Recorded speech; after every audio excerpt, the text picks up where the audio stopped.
Assalamualaikum warahmatullahi wabarakatuh dan salam Perak Sejahtera 2030.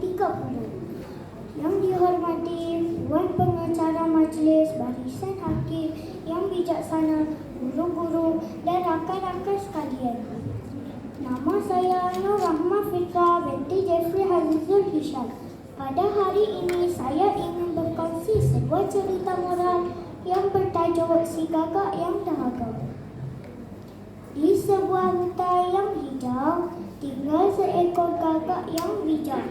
Pada suatu hari, gagak itu terbang ke sana sini, mencari makanan dan air. Setelah lama berterbangan, dia mula berasa dahaga.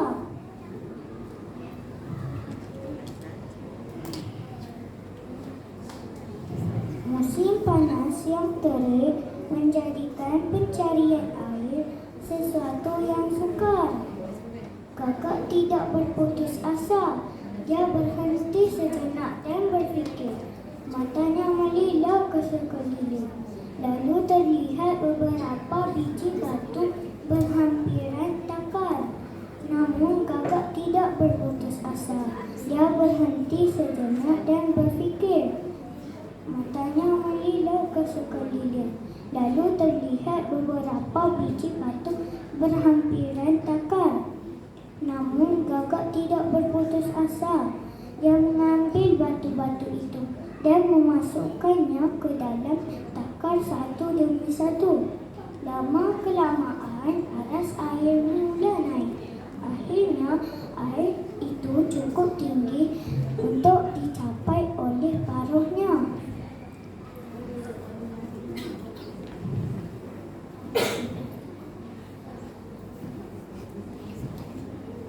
Gagak pun minum dengan penuh syukur.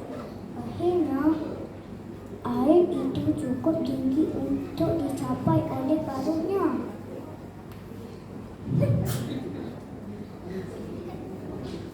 Kawan-kawan, pengajaran dari kisah ini ialah kita mesti berusaha dan berfikir dengan bijak untuk mencapai matlamat hidup.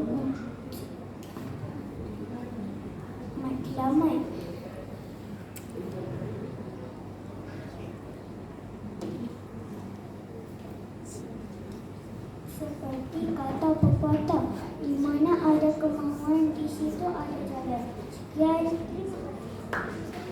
Ada soalan. Okey, Dek. Terima kasih. Sekejap ada soalan. Okey. Soalan dia, apakah yang dijumpai oleh si gagak?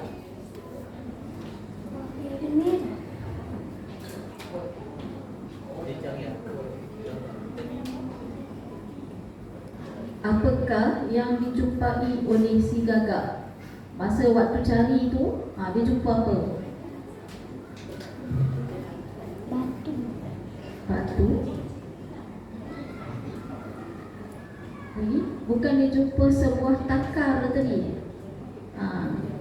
Kan? Dia tu jumpa sebuah takar. Okey. Okey. Soalan yang kedua. Apakah yang terjadi pada air itu apabila dia masukkan batu? Air itu penuh. Air itu penuh ataupun aras air itu semakin meningkat kan? Okey. Dan soalan terakhir.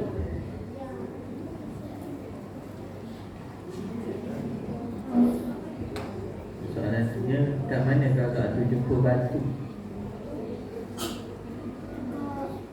Di kebun. Tepi kebun. Okey, betul. Saya ingat jawapan tadi tepi sungai. Okey, terima kasih.